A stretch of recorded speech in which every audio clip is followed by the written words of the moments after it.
بسم اللہ الرحمن الرحیم۔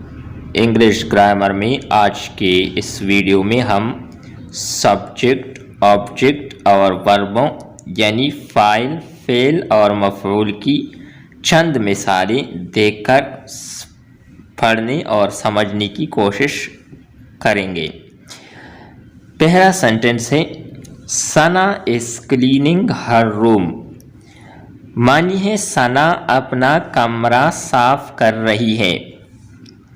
دوسرا جملہ ہے Fahad goes to school daily.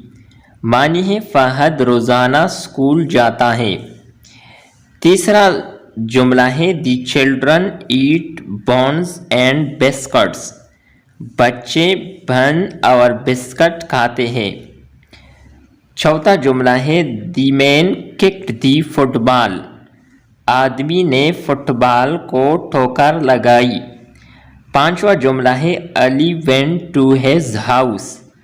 علی اپنے گھر چلا گیا۔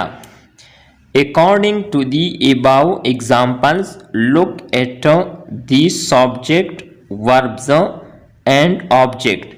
یعنی مندرجہ بالا مثالوں کے مطابق فاعل، فعل اور مفعول دیکھیے۔ اب یہ دیکھیں، اس میں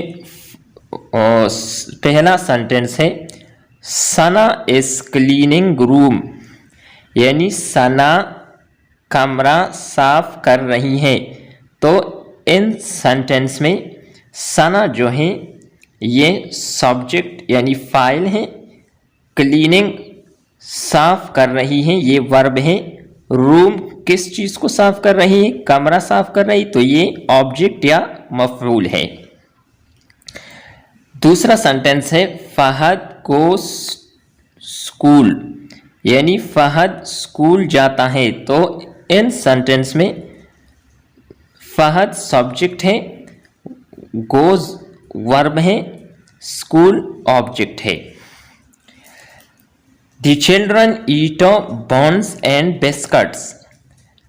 چلڈرن اس جملے میں سبجیکٹ ہے، ایٹ ورب ہے اور بونز اینڈ بسکٹس اس جملے میں یہ آبجیکٹ ہے۔ دی مین ککڈ فٹ بال، اس جملے میں مین یعنی دی مین آدمی یہ سبجیکٹ ہے، ککڈ ٹھوکر ماری یہ ورب ہے، فٹ بال کس چیز کو ٹھوکر ماری؟ فٹ بال کو، تو یہ آبجیکٹ ہے۔ آخری سینٹنس ہے Ali went his house. Ali اپنے گھر چلا گیا۔ اس جملے میں علی یہ سبجیکٹ ہے، وینٹ چلا گیا یہ ورب ہے، ہز ہاؤس اپنے گھر کو یہ آبجیکٹ ہے۔